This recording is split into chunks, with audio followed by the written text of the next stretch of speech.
Good afternoon, Ghana. It's 12 o'clock. Time to reach for mobile water. Mobile water, unique in every way.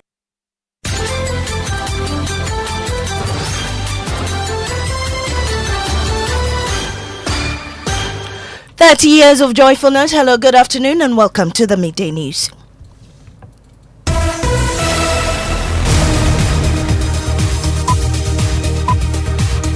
The news is live on Joy 99.7 FM, hits 103.9 FM in Accra, on Love 99.5 in Kumasi, and myjoyonline.com. You're also live in all 16 regions of Ghana via various affiliates, live on X Spaces and Facebook. The Midday News is supported by Petrosol Platinum Energy. Energizing dreams. This afternoon, President John Dramani Mahama has fulfilled a key campaign promise by signing into law a set of amended bills that abolish the betting tax, e-levy tax, and emission tax. We'll bring you details of that later. Also, Joy News checks confirm the minorities' claim that Air Med N823 AM indeed touched down at KIA and spent 5 days before departing to Gran Canaria. We have details plus President Mahama's directive for a state security probe into the minorities' drug trafficking claims. Meanwhile, talks between the Ghana Army and the Chinese embassy are underway to free 3 Chinese nationals kidnapped by pirates off Ghana's coast.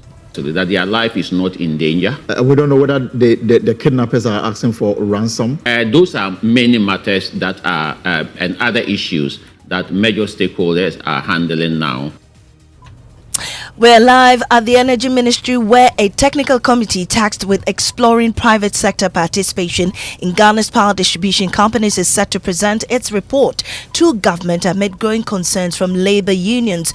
Also, Roads Minister directs 2 local contractors to begin intensive spot maintenance of Dawanya and Afenya roads, which are under construction, to ease congestion, with the roads deteriorating over the slow pace of construction.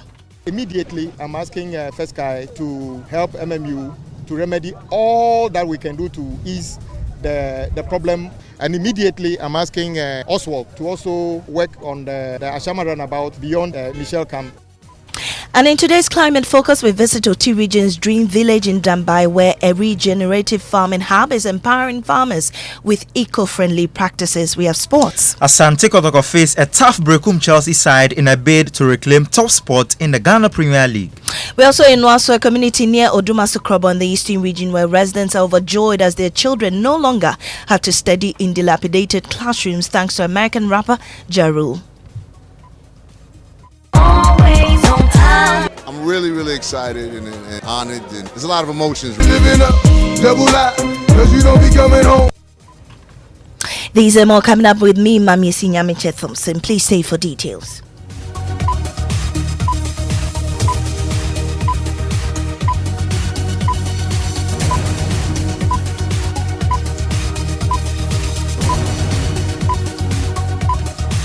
And this afternoon, President John Dramani Mahama has fulfilled a key campaign promise by signing into law a set of amended bills that abolish the betting tax, e-levy, and emissions tax, among others. The signing, which has just been completed in his office, marks a major step in his administration's efforts to reduce the financial burden on Ghanaians and drive economic growth. The removal of these taxes was a central promise in the NDC's manifesto at easing the cost of living and encouraging business expansion. Presidential Affairs correspondent Maxwell Agbaba joins me on the line with more. Maxwell, what more can you report?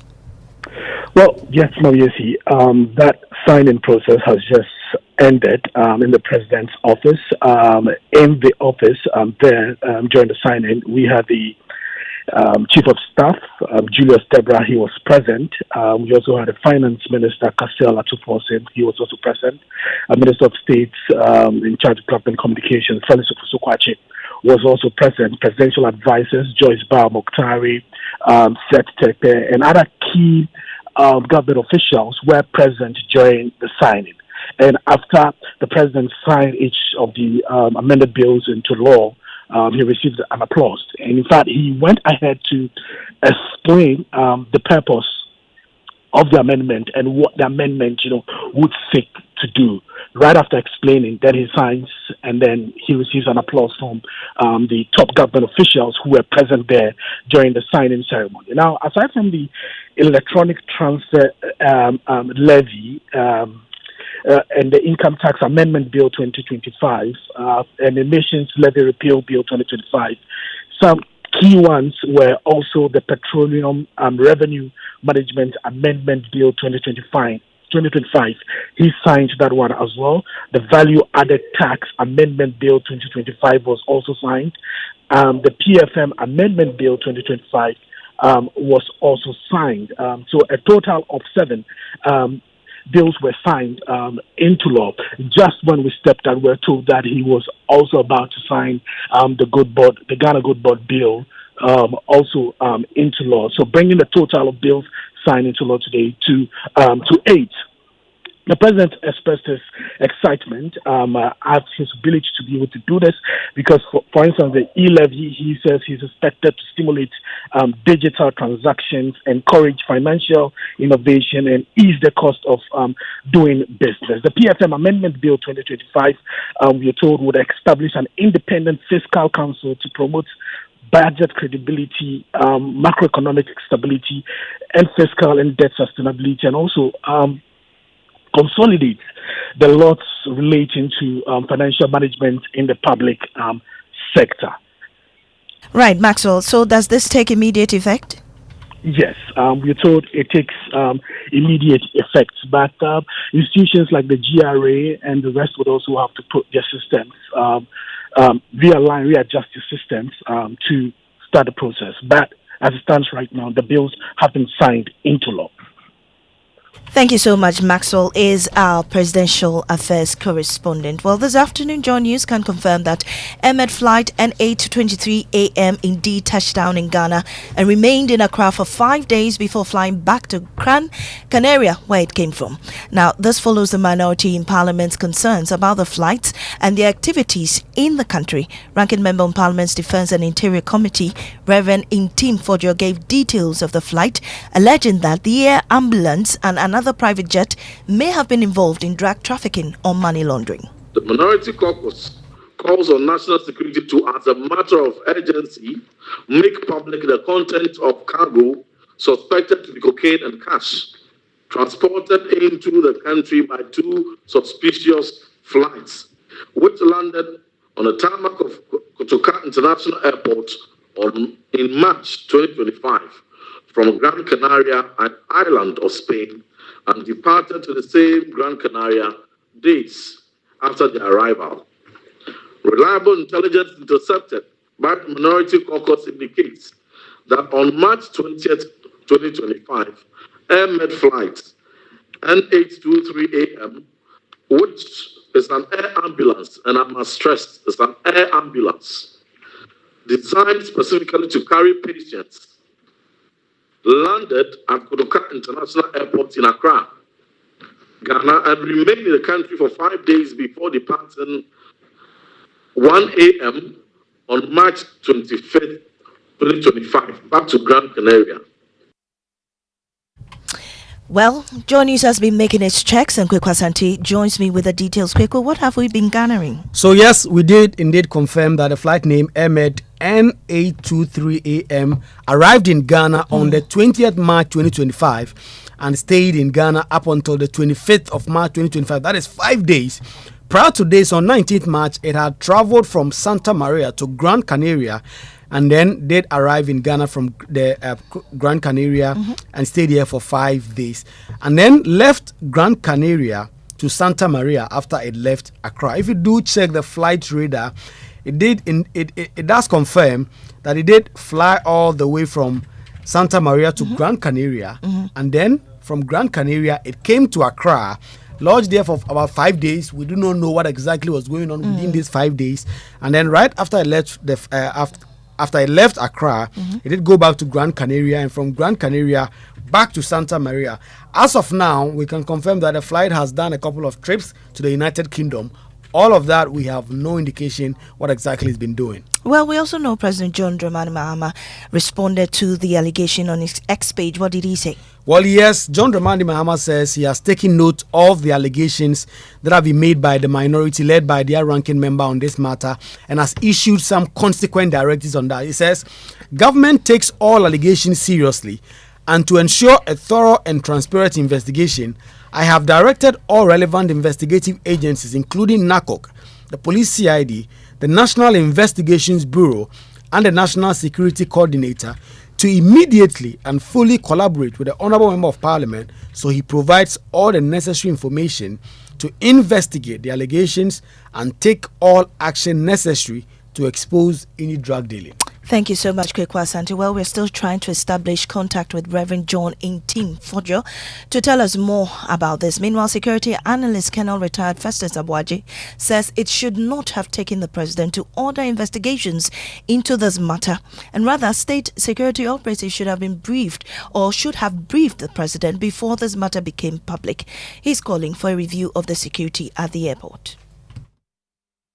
Not, under normal circumstances, it should not have taken the president to direct. The normal circumstances, national indeed outfit should have been on top of the game and submitted a report, although as part of the transition and probably still ongoing. All manner of operatives have been replaced on our physical borders, including the airport and so on. But probably not everybody has been replaced. There are a few people who are still at post, who were compromised prior and are still using their presence in order to do some of these nefarious activities. So you expect the government from time to time to appraise the security, architecture and to move people around and to replace people and to call people to account. You say, if that is not happening, which I believe is not the case, then we're going to have a situation where certain individuals or criminal networks from outside will still be bringing some of these votes in. Now, the Ghana Armed Forces, in collaboration with the Chinese Embassy in Ghana, have launched efforts to secure the release of 3 Chinese nationals kidnapped by pirates while fishing in Ghanaian waters. The incident, which occurred off the coast of Ghana, has raised security concerns over maritime safety in the region. According to reports, the 3 nationals were aboard a fishing vessel operating legally in Ghana's exclusive economic zone when armed pirates attacked. The assailants overpowered the crew, seized the 3 foreign workers and fled the scene in a speedboat. The remaining crew members managed to sail back to shore and reported the incident to Ghanaian authorities. Acting Director General of the Ghana Maritime Authority, Dr. Kamaldeen Ali, tells my colleague Alton Brobe negotiations have started to free the captives. Clearly, it has taken a number of days now, and more information is available to us. It was attacked in this most vulnerable position.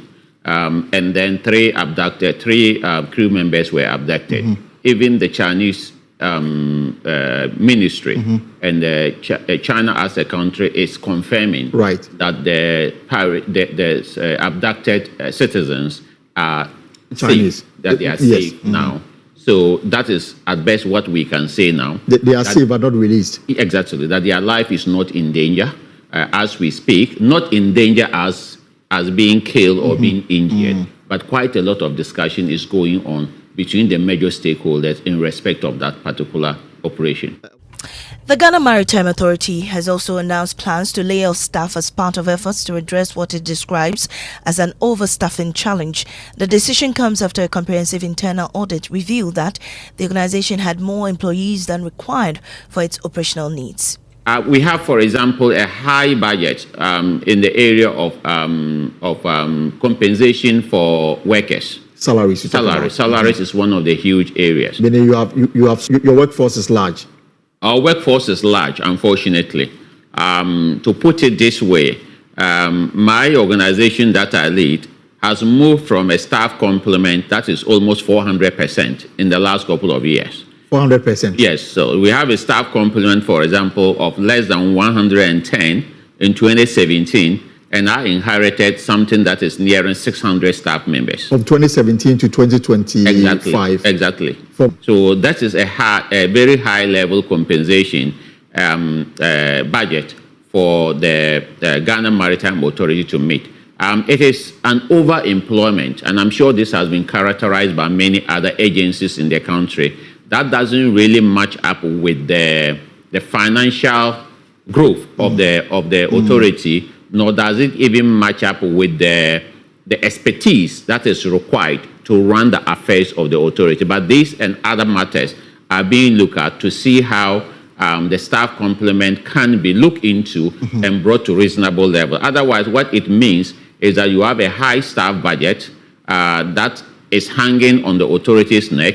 You are also having a situation where you are unable to employ others in future, but more importantly, you have a situation where expertise will not match productivity and work environment. So these are matters. The word you use here is that overly employed. Yes. Meaning you have people who have been employed and may not have nothing to do.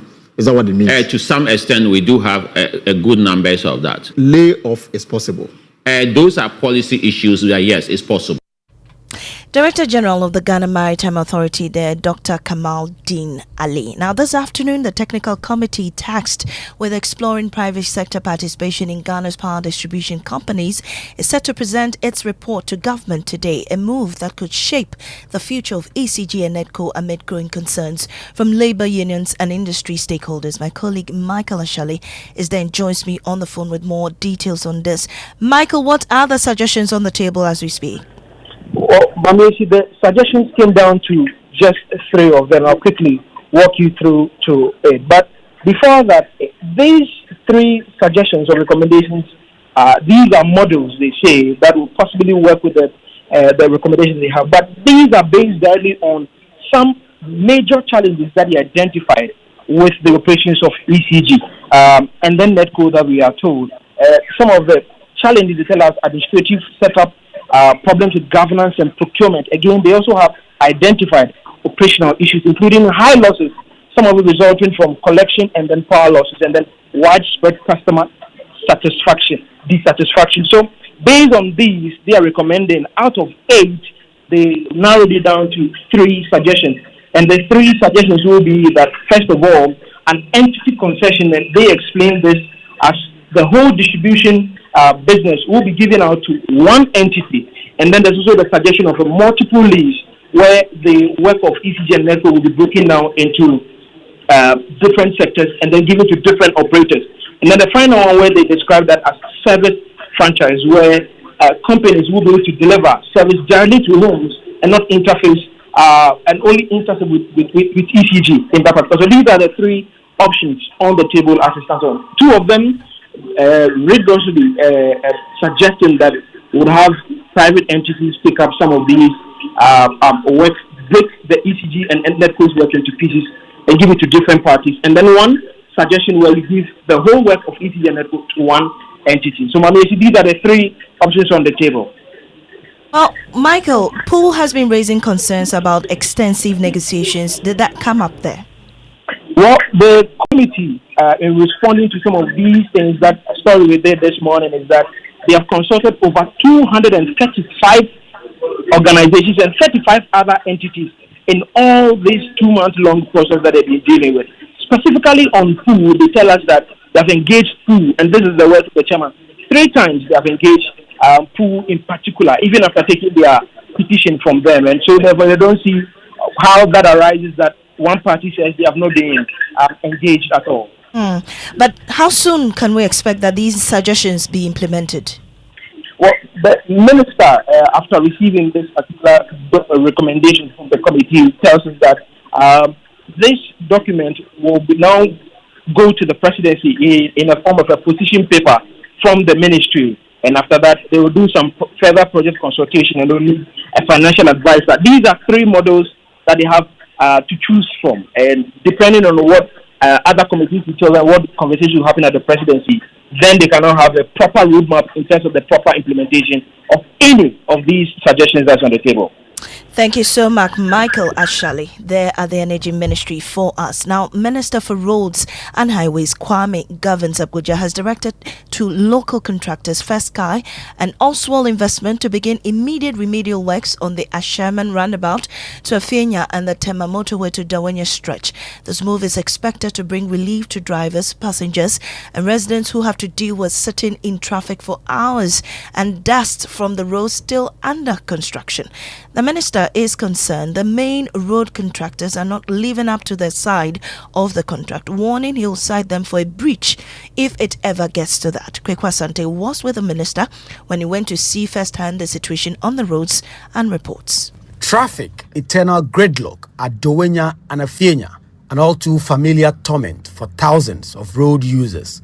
Narrow, crumbling road stretches, the agony of a few kilometers into hours of frustration. For years, this has been the story, one of slow-moving construction, dashed hopes, and a community on the edge of disillusionment. Yes, we were here a few weeks ago, and we met the contractors working on the Ashama roundabout to Atimpoku, Inzag, and we drew that attention to the fact that it is their responsibility to keep maintaining the road even as they construct.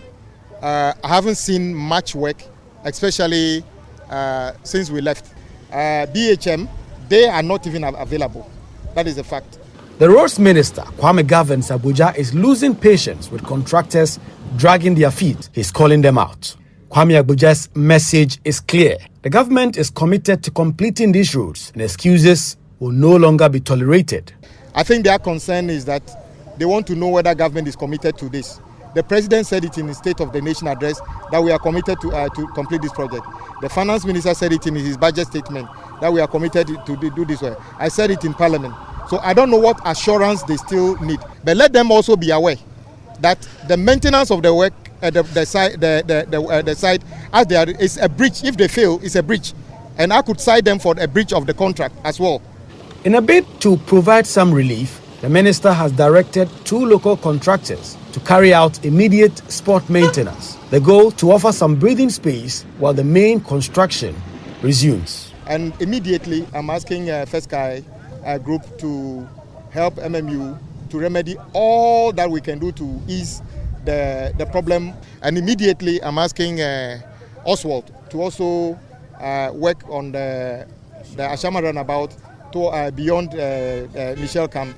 For residents, this is not just another promise, it's a lifeline, and they are watching closely. From Dawanya to Afenya, Master, that's our headache. It's about 4-kilometer road, but you spend more than an hour to get there. We have to use Okada because car cannot apply there. I have a car, but I can't drive my car from here to Afenya. I have to go and use through MF before I get to Afenya. For now, the people of Dawanya and Afenya, they wait, stuck in gridlock, hoping the wheels of progress will finally move faster than the traffic. Reporting for Joy News, Kwekwa Sante. You're listening to the Midday News here on Joy 99.7 FM. We'll take a break, and when we return, we have sports and then climate focus. We visit OT Region's Dream Village in Dambai, where a regenerative farming hub is empowering farmers with eco-friendly practices. For instance, the round huts help harness energy within the housing system.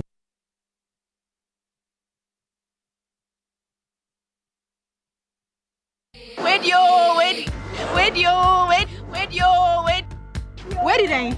Now I don't know when I just saw. Obiang, what's the chrome ha? And to want to say Petrosol for your energizing dreams for motion. Hey boy. Petrosol are celebrating their 10 years in grand style. They're giving back to their loyal customers. Hope you have registered at their online portal. Don't say I didn't tell you, oh. Each month, customers will stand a chance of winning items like tricycles, motorcycles, television sets, refrigerators, phones, fuel vouchers, and many more. But the best part is that at the end of the promo, we will be giving out a grand prize of 2 Suzuki Espresso cars to lucky winners who stay with us all through the promo period. All you need to join is to visit any of our over 100 stations across the country to get registered, or go to www.petrosolcrm.com to register online. Petrosol, energizing dreams.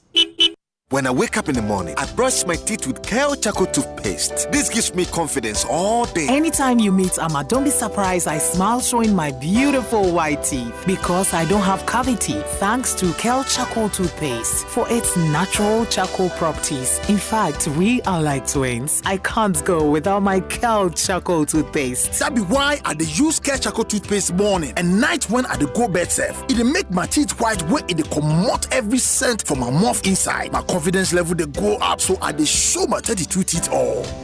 Introducing the Kale Charcoal toothpaste, formulated with activated bamboo charcoal powder, ensures whiter teeth and removes bad breath. The strong natural property of the activated bamboo charcoal removes bacteria, absorbs surface stains on our teeth caused by coffee, wines, and tobacco. Welcome, Kale Charcoal toothpaste. Kale Charcoal toothpaste, Sankofa Yenchi. Kale, happy smile. This advert is FDA approved.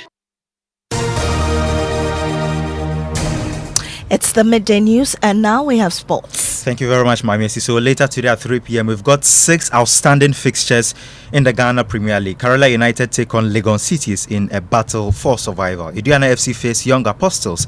Vision FC play FC Samatex. Dreams come up against Bechem United. Hearts of Oak face Nations FC. And Asante Kotoko lock-ons with Brekum Chelsea. The Porcupines will reclaim top spot with a win. Here's their head coach, Prosper Natiogum. We are very ready for the game. Especially based on the fact that we are playing against one of the best sides in the league with good quality players. They have a good coach. They know what they do on the field. So we are very ready for them. If we want to be title contenders, then we need to win this game. We need to win it. I think when we're even talking with the players, they already knew how key this game is to our title aspiration. So we have to make sure that we distribute our energy very well on the field. We have to go in with a lot of determination, a lot of confidence, a lot of aggression, a lot of belief that we can do it. Prosper Natiogum is the head coach of Asante Kotoko.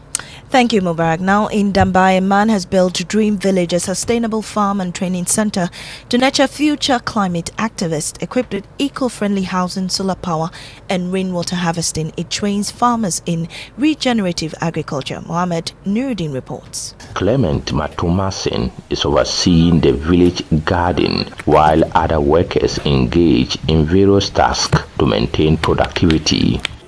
Structures at the village are from mud-based construction materials such as earth and thatch, which are cost-effective and can sequester carbon dioxide from the atmosphere over time. The walls can also act as carbon sinks, storing carbon and preventing it from re-entering the atmosphere, thereby helping to mitigate the impacts of climate change.